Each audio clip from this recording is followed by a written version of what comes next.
اعوذ باللہ من الشیطان الرجیم بسم اللہ الرحمن الرحیم یا ایہا الذین آمنوا کتب علیکم الصیام کما کتب علی الذین من قبلکم لعلکم تتقون ایاما معدودات فمن کان منکم مریضا او علی سفر فعدۃ من ایام اخر وعلی الذین یطیقونہ فدیۃ طعام مسکین فمن تطوع خیرا فهو خیر له وان تصوموا خیر لکم ان کنتم تعلمون شہر رمضان الذی انزل فیہ القرآن ھدی للناس وبینات من الھدی والفرقان فمن شہد منکم الشہر فلیصمہ ومن کان مریضا او علی سفر فعدۃ من ایام اخر یرید اللہ بکم اليسر ولا یرید بکم العسر ولتکملوا العدۃ ولتکبروا اللہ علی ما ھداکم ولعلکم تشکرون وَإِذَا سَأَلَكَ عِبَادِي عَنِّي فَإِنِّي قَرِيبٌ أُجِيبُ دَعْوَةَ الدَّاعِ إِذَا دَعَانِ فَلْيَسْتَجِيبُوا لِي وَلْيُؤْمِنُوا بِي لَعَلَّهُمْ يَرْشُدُونَ أُحِلَّ لَكُمْ لَيْلَةَ الصِّيَامِ الرَّفَثُ إِلَىٰ نِسَائِكُمْ هُنَّ لِبَاسٌ لَكُمْ وَأَنتُمْ لِبَاسٌ لَهُنَّ عَلِمَ اللَّهُ أَنَّكُمْ كُنتُمْ تَخْتَانُونَ أَنفُسَكُمْ فَتَابَ عَلَيْكُمْ وَعَفَا عَنكُمْ فَالْآنَ باشروهن وابتغوا ما كتب الله لكم وكلوا واشربوا حتى يتبين لكم الخيط الأبيض من الخيط الأسود من الفجر ثم أتموا الصيام إلى الليل ولا تباشروهن وأنتم عاكفون في المساجد تلك حدود الله فلا تقربوها كذلك يبين الله آياته للناس لعلهم يتقون۔ اے لوگو جو ایمان لے آئے ہو، تم پر روزے فرض کر دیے گئے جس طرح تم سے پہلے کے لوگوں پر فرض کیے گئے تھے، شاید کہ تم پرہیزگار بن جاؤ۔ گنتی کے چند روز ہیں، تو جو شخص تم میں سے بیمار ہو یا سفر پر ہو تو وہ دوسرے دنوں میں گنتی پوری کر لے، اور ان لوگوں پر جو روزہ بدقت رکھ سکتے ہوں فدیہ ہے ایک مسکین کا کھانا۔ تو جو شخص رضاکارانہ طور پر بھلائی کرے تو وہ اس کے لیے بہتر ہے، اور روزہ رکھو تو یہی تمہارے لیے بہتر ہے اگر تم جانتے ہو۔ رمضان کا مہینہ جس میں قرآن اتارا گیا، جو لوگوں کے لیے ہدایت ہے اور ہدایت کے واضح دلائل ہیں اور حق و باطل کی کسوٹی ہے، تو تم میں سے جو بھی اس مہینے میں موجود ہو وہ اس کے روزے رکھے، اور جو بیمار ہو یا سفر پر ہو تو دوسرے دنوں میں گنتی پوری کرے۔ اللہ تمہارے ساتھ آسانی چاہتا ہے اور تمہارے ساتھ تنگی نہیں چاہتا، اور تاکہ تم گنتی پوری کر لو اور تاکہ تم اللہ کی بڑائی کرو اس نعمت ہدایت کے مطابق جو اس نے تم پر کی ہے، اور تاکہ تم شکر ادا کر سکو۔ اور جب تم سے میرے بندے میرے بارے میں پوچھیں تو میں قریب ہی ہوں، دعا مانگنے والے کی دعا کو قبول کرتا ہوں جبکہ وہ مجھ سے دعا مانگے۔ تو میری دعوت قبول کر لو اور مجھ پر ایمان لے آؤ، شاید کہ وہ ہدایت پا جائیں۔ تمہارے لیے روزوں کی رات میں تمہاری اپنی بیویوں سے جنسی باتیں اور جنسی عمل حلال کر دیا گیا ہے، وہ تمہارے لیے لباس ہیں اور تم ان کے لیے لباس ہو۔ اللہ نے جان لیا ہے تم اپنے نفسوں سے خیانت کر بیٹھتے تھے، تو اللہ تمہاری طرف متوجہ ہوا اور تم کو معاف کر دیا، تو اب تم ان سے معاشرت کرو، اور جو کچھ اللہ نے تمہارے لیے لکھ دیا ہے اسے تلاش کرو اور کھاؤ اور پیو، یہاں تک کہ واضح ہو جائے تمہارے لیے فجر کا سفید خط سیاہ خط سے۔ پھر روزہ پورا کرو رات تک اور ان سے معاشرت نہ کرو، اس حال میں کہ تم مسجدوں میں معتکف ہو۔ یہ اللہ کی حدیں ہیں، ان کے پاس نہ پھٹکو۔ اسی طرح اللہ اپنی آیات واضح کرتا ہے لوگوں کے لیے، شاید کہ پرہیزگاری اختیار کریں۔ یہ سورہ البقرہ کا 23واں رکوع ہے جس کی صرف 5 آیات کی تلاوت کی گئی اور ترجمہ پیش کیا گیا۔ آئیے ان میں غور و فکر کر کے ہدایات حاصل کریں۔ اللہ تعالیٰ چاہتا ہے کہ اس کے وفادار اور مومن بندوں کو اپنے اللہ سے قرب و تعلق کا احساس رہے کہ اللہ تعالیٰ ان کو براہ راست خطاب کرتا ہے اور گویا نام لے کر پکارتا ہے۔ اس خطاب میں ایمان والوں کا اکرام اور اعزاز بھی ہے۔ اللہ تعالیٰ چاہتا ہے کہ ایمان والوں کو اپنی مومنانہ حیثیت کا احساس رہے اور وہ اس احساس کے تحت مومنانہ کردار پیدا کریں۔ اے ایمان والوں کے الفاظ اور خطاب میں یہ بات پوشیدہ ہے کہ اس کے بعد جو بات کہی جا رہی ہے اور جو ہدایت یا حکم دیا جا رہا ہے وہ ایمان کا تقاضا ہے۔ روزے فرض ہیں، پچھلی امتوں پر بھی فرض تھے۔ انسانی تربیت میں روزوں کو اس قدر اہمیت حاصل ہے کہ اللہ تعالیٰ نے اپنے ہر نبی کی امت کو ان کے ذریعے تربیت کا موقع عنایت فرمایا اور کسی امت کو ان سے محروم نہیں رکھا۔ انسان کی ایک نفسیاتی کمزوری یہ ہے کہ وہ ذمہ داری قبول کرنے سے ہچکچاتا ہے، اسی لیے فرمایا کہ یہ کوئی نیا نرالا حکم نہیں ہے، تم سے پہلی امتوں پر بھی اسے فرض کیا گیا تھا، اور اسی لیے فرمایا کہ گنتی کے چند دن کے روزے ہیں، اور اسی لیے فرمایا کہ بیمار اور مسافر کے لیے رخصت ہے کہ وہ روزے نہ رکھیں اور بعد میں قضا رکھ لیں، اور اسی لیے آغاز کار میں ان لوگوں کے لیے یہ رخصت تھی جو بدقت تمام روزہ رکھ سکتے تھے کہ وہ روزہ نہ رکھیں اور اس کے بدلے ایک مسکین کو کھانا کھلا دیں۔ روزوں کے مقاصد کی طرف متوجہ کرنے کے لیے رکوع میں 3 فقرے لائے گئے ہیں۔ لعلکم تتقون، شاید کہ تم بچ جاؤ، شاید کہ تم ڈرنے لگو، شاید کہ تم پرہیزگار بن جاؤ، یعنی روزوں کے ذریعے تمہارے اندر وہ ضبط نفس اور قوت برداشت پیدا ہو سکے گی جس کے ذریعے تم اللہ کی نافرمانی سے، اس کی معصیت سے اور گنہگارانہ زندگی سے بچ سکتے ہو۔ روزوں کے ذریعے آدمی کے اندر خدا کی پکڑ اور گرفت کا ڈر جانگزی ہوگا، اس کے عطاب اور عقاب سے خوف پیدا ہوگا۔ روزوں کے ذریعے آدمی میں خوف خدا اور خیال آخرت پیدا ہوگا، اس کے اندر اللہ کے حکم پر چلنے اور اس کے نواہی سے بچنے کا بوتا پیدا ہوگا، اس کے اندر تقوی اور پرہیزگاری کی اسپرٹ اور جذبہ پیدا ہوگا۔ یہ ہے وہ روزے کا پہلا مقصد جو یہاں بیان کیا گیا ہے۔ لِتُكَبِّرُوا اللَّهَ عَلَى مَا هَدَاكُمْ، اور تاکہ تم اللہ کی عظمت، اس کی کبریائی اور بڑائی کا اعتراف، اقرار، اظہار اور اعلان کرو۔ دنیا میں بے شمار شیطان ہیں جو اپنی بڑائی کا سکہ انسان کے دل میں اور زندگی میں بٹھانا چاہتے ہیں۔ انسان کا اپنا نفس ہے، اس کی قوم اور اس کا وطن ہے، باپ دادا ہیں، حکومت وقت ہے، انسان کی برادری اس کا قبیلہ اور پارٹی ہے، دنیا کا عہدہ اور منصب ہے، دنیا کی عزت اور شہرت ہے، دنیا کی دولت اور دھن ہے، بے شمار دنیا کی دولت اور دھن ہے، بے شمار قسم کے مفادات، تعلقات اور روابط ہیں جو اللہ کی بڑائی کے بجائے اپنی بڑائی کا سکہ بٹھانا چاہتے ہیں اور اللہ کی عظمت اور بڑائی میں آڑے آتے ہیں۔ روزے کے ذریعے روزے دار میں وہ بوتا، وہ سکت اور طاقت پیدا ہوتی ہے جس کے ذریعے تمام قسم کے شیطانوں کے آگے ڈٹ جاتا ہے اور ہر ایک کی بڑائی کا قلاوہ اپنی گردن سے اتار پھینکتا ہے اور اللہ کی عظمت و کبریائی کا سکہ اپنے ذہن و دماغ اور قلب و روح پر بٹھاتا ہے اور اللہ کے کلمے کو بلند کرنے کے لیے اپنی تمام توانائیاں لگا دینے کے لیے آمادہ ہو جاتا ہے۔ وَلَعَلَّكُمْ تَشْكُرُونَ، اور شاید کہ تم شکر گزار بن سکو۔ اللہ نے اپنے آخری نبی صلی اللہ علیہ وسلم کو مبعوث کر کے اور اپنی آخری کتاب نازل فرما کر اپنی نعمت بے کران سے اپنے بندوں کو نوازا ہے۔ نعمت جس قدر بڑی اور اہم ہوتی ہے، اسی قدر بڑا اور اہمیت کے ساتھ اس کا شکریہ ادا کرنا لازم آتا ہے۔ شکر ذہن و دماغ سے بھی ادا کیا جاتا ہے، شکر قلب و روح سے بھی ادا کیا جاتا ہے، شکر منہ اور زبان سے بھی ادا کیا جاتا ہے، اور شکر ہاتھ پیروں اور عمل سے بھی ادا کیا جاتا ہے۔ جو نعمت اللہ کی طرف سے جس مقصد سے دی جاتی ہے، اس کے ذریعے اگر وہی مقصد پورا ہو تو یہی اس کا شکر ہے۔ اللہ تعالیٰ نے اپنی کتاب کے ذریعے جو ہدایات اور احکام دیے ہیں، جو عقائد اور اخلاقی تعلیم اتاری ہے، جو معاشی، معاشرتی اور سیاسی اصول دیے ہیں، ان پر کاربند ہونا، ان کو پھیلانا، رواج دینا اور رائج کرنا اور ایسا معاشرہ اور اسٹیٹ قائم کرنا جو اللہ کے اتارے ہوئے نظریے اور نظام پر مبنی ہو، یہی دراصل اللہ تعالیٰ کی عطا کی ہوئی نعمت ہدایت کا شکر ہے۔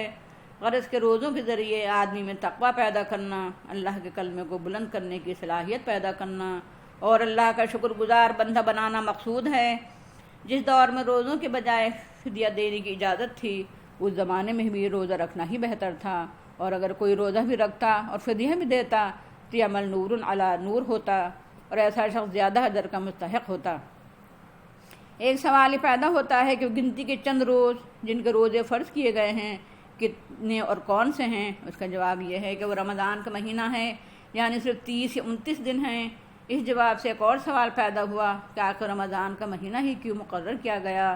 اس کا جواب یہ دیا گیا کہ رمضان میں قرآن اتارا گیا یا اترنا شروع ہوا، اس لیے رمضان کا مہینہ اس غرض سے منتخب کیا گیا ہے۔ پھر بتایا گیا کہ قرآن تمام انسانیت کے تمام دکھوں کا علاج ہے، ساری انسانیت کے لیے ہدایت اور رہنمائی ہے، اور صرف گنجلک یا منجمل ہدایت نہیں ہے بلکہ بہت واضح، روشن اور کھلی ہوئی ہدایت ہے۔ عقائد ہیں تو واضح، اخلاقی تعلیم ہے تو واضح، معاشی، معاشرتی اور سیاسی ہدایت، احکام اور اصول ہیں تو واضح، اور اس کے قرآن کا پیغام اور قرآنی اصول معمہ اور چیستہ قسم کی کوئی چیز نہیں ہے، جو کچھ ہے واضح ہے اور دلائل کے ساتھ ہے۔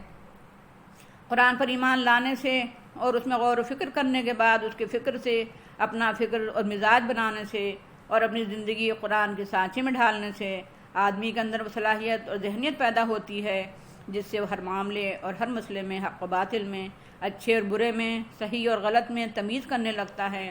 قرآن اس کو وہ کسوٹی عطا کرتا ہے جس سے حق و باطل کے درمیان تمیز کرنے کی صلاحیت اس میں پیدا ہو جاتی ہے۔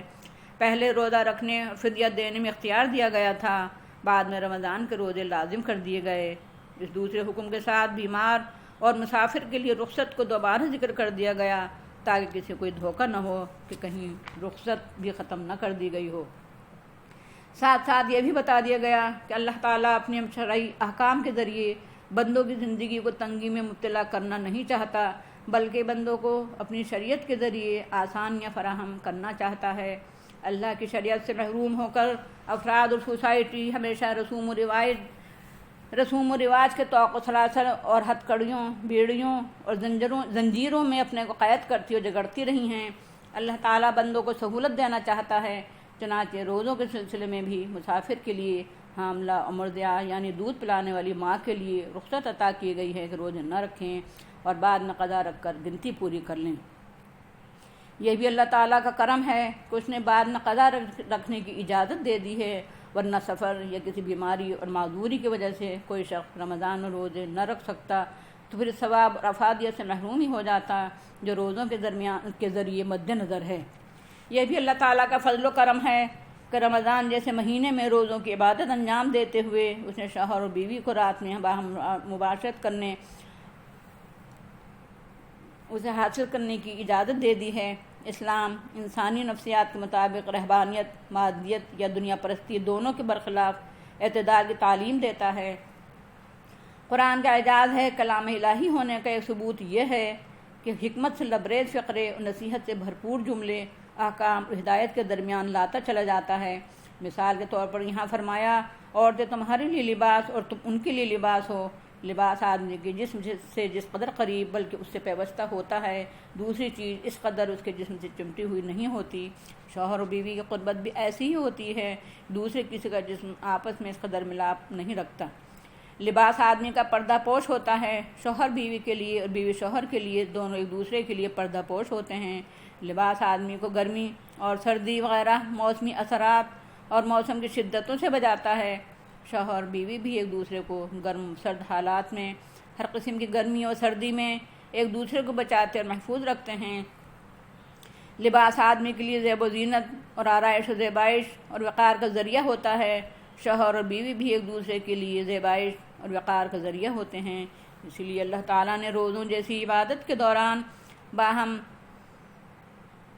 باہمی لذت حاصل کرنے کی کھلی اجازت دے دی ہے۔ عقل و منطق کا بھی یہی تقاضا تھا کہ جب رات میں روزہ نہیں ہوتا اور کھانے پینے کی کھلی اجازت ہوتی ہے تو اس تعلق میں بھی رات میں پابندی باقی کیوں رہے؟ اللہ تعالیٰ نے انسان کی کمزوریوں سے واقف ہے، لہذا اس پر ایسی پابندیاں عائد کر کے اس کی فطرت پر ظلم نہیں کرنا چاہتا جس طرح کا ظلم رہبانیت نے روا رکھا ہے، جس طرح کا ظلم نن سسٹم، دیوداسی سسٹم، برہمچریہ سسٹم اور لگوڈمند صوفی سسٹم میں پایا جاتا ہے۔ اللہ تعالیٰ انسان کو خیانت کے روگ سے بھی بچانا چاہتا ہے۔ راہبوں کی خانقاہیں، عیسائیوں کے چرچ اور ہندوؤں کے مندر تاریخ میں، قہوہ خانے میں اور عیاشی اڈوں میں اس لیے تبدیل ہوتے رہے کہ انسانی نفسیات کے خلاف پابندیاں عائد کی گئیں اور نفس انسانی کو خیانت کاری پر مجبور کیا گیا۔ قرآن نے روزے کی حدود بھی متعین کر دی کہ صبح صادق یعنی پاؤں پھٹنے سے روزہ شروع کرو اور آفتاب غروب ہوتے ہی روزہ اختیار کر لو۔ ان حدوں کو متعین کرنے کے لیے انداز بیان یہ اختیار کیا گیا کہ کھاتے پیتے رہو یہاں تک کہ فجر کا سفید خط رات کی سیاہی کے خط سے نمایاں نظر آنے لگے۔ کھاؤ پیو یا کھاتے پیتے رہو کے الفاظ سے رہبانیت کی بھی تردید ہو گئی کہ صرف افطار کے وقت یا زیادہ سے زیادہ سونے سے پہلے تک کھانے پینے کی اجازت تھی، اس کے بعد مسلسل روزہ رہتا۔ اسلام نے روزے کی حدود متعین کر کے بھی اللہ کے بندوں کو سہولت عطا کی ہے۔ قرآن نے انسانی نفسیات کا ہر جگہ پاس و لحاظ رکھا ہے، مگر کوئی انسان اگر چند روز کے لیے محض اللہ کی عبادت کے لیے اپنے کو فارغ کر لیتا ہے اور اللہ کے گھر میں بیٹھ رہتا ہے تو چونکہ اس نے خود اپنے اوپر ایسی عبادت لازم کی ہے جو لازم نہیں تھی، اور اللہ کے گھر کا احترام بھی چاہیے، اس لیے اعتکاف کی حالت میں مباشرت کی اجازت نہیں دی گئی ہے۔ اللہ کے حدود کے پاسداری ضروری ہے، اس لیے جو حلال و حرام اور جائز ناجائز کر دیا ہے وہ اٹل ہے، اس کے حدود کے پاس بھی نہیں پھٹکنا چاہیے۔ اللہ تعالیٰ اپنا احکام اور ہدایات اور قوانین کو تمام لوگوں کے لیے کھول کھول کر بیان کرتا ہے تاکہ لوگ اس کی نافرمانی سے اور اس کے غضب سے بچ سکیں، اس کے غصے سے محفوظ رہ سکیں، اور تاکہ لوگ اس کی نافرمانی سے اور اس کے غضب سے بچ سکیں، اس کے غصے سے محفوظ رہ سکیں، اور تاکہ لوگ اس کا احکام کی خلاف ورزی نہ کریں، اس کی پکڑ گرفت اور عذاب سے ڈریں، اور زندگی میں اس کا خوف کھائیں، اس سے ڈر کر اور اس کو حاضر ناظر جان کر زندگی گزاریں۔ سورہ البقرہ کی 23ویں رکوع کی ابتدائی 5 آیات میں جو احکام اور ہدایات دی گئی ہیں ان کی فہرست پر نظر ڈال لیں تاکہ ان کو ذہن نشین کرنا آسان ہو جائے۔ رمضان کے روزے فرض ہیں، روزے پچھلی امتوں پر بھی فرض تھے۔ روزے رکھنا ایمان کا تقاضا ہے۔ روزوں کے ذریعے خدا کا خوف اور آخرت کا خیال پیدا ہوتا ہے اور آدمی کے اندر تقوی اور پرہیزگاری پیدا ہوتی ہے۔ مریض اور مسافر کے لیے احادیث کے پیش نظر حاملہ اور مرضعہ کے لیے روزے نہ رکھنے کی اور بعد میں قضا رکھنے کی سہولت دی گئی ہے۔ رمضان کے مہینے کے روزے فرض ہیں کیونکہ قرآن رمضان میں نازل ہوا ہے۔ قرآن تمام لوگوں کے لیے ہدایت اور رہنمائی ہے۔ قرآن کی تعلیمات واضح روشن ہیں اور دلائل پر مبنی ہیں۔ قرآن کے ذریعے حق اور ناحق کی تمیز پیدا ہوتی ہے۔ اللہ تعالیٰ زندگی میں سہولتیں دیتا ہے، تنگی پیدا کرنا نہیں چاہتا۔ اللہ تعالیٰ کی ہدایت کے مطابق اللہ کی عظمت، کبریائی اور بڑائی کا اعتراف، اقرار، اظہار اور اعلان کرنا چاہیے۔ اللہ کی تمام نعمتوں کا خصوصاً قرآن کے ذریعے ہدایت جیسی نعمت ملنے کا شکر ادا کرنا چاہیے۔ روزوں کی رات میں شوہر اور بیوی کو ہم بستری کی اجازت ہے، مگر یہ اجازت اعتکاف میں نہیں ہے کیونکہ اعتکاف مسجد میں ہوتا ہے۔ عورتیں مردوں کے لیے اور مرد عورتوں کے لیے لباس ہیں۔ روزے کی حد صبح صادق سے غروب آفتاب تک ہے۔ اللہ کی حدود کو پھاندنا تو درکنار، ان کے پاس بھی نہیں پھٹکنا چاہیے۔ اللہ تعالیٰ نے اپنی تعلیمات کو تمام لوگوں کے لیے واضح کر دیا ہے۔ اگر لوگ اللہ تعالیٰ کی ہدایت کو قبول کر لیں اور اس کے احکام پر چلنے لگیں تو اس کے عذاب سے بچ سکتے ہیں۔ اس رکوع میں ایک بہت ہی اہم آیت 186 ہے، اس کا ترجمہ ایک بار پھر سنیے۔ اور جب تم سے میرے بندے میرے بارے میں پوچھیں تو کہہ دو کہ میں قریب ہی ہوں، میں دعا مانگنے والوں کی دعا قبول کرتا ہوں۔ جبکہ مجھ ہی سے مانگے تو میری دعوت قبول کر لو اور مجھ پر ایمان لے آؤ، شاید کہ ہدایت پا جائیں۔ سوال یہ پیدا ہوتا ہے کہ روزوں کے احکام و مسائل کے درمیان دعا کا تذکرہ کیا معنی رکھتا ہے؟ جواب یہ ہے کہ روزوں کے احکام کے درمیان بھی اور اس سے پہلے بھی کتنی جگہ اللہ کا ذکر آیا ہے۔ مثلا قرآن کا پیغام انسانیت کے لیے بیان ہوا ہے کہ اپنے رب کی بندگی کرو۔ سوال پیدا ہوا کہ کون رب؟ پھر ایک جگہ کہا گیا یاد کرو اس واقعے کو جبکہ تمہارے رب نے کہا تھا میں زمین میں اپنا خلیفہ بنانے والا ہوں۔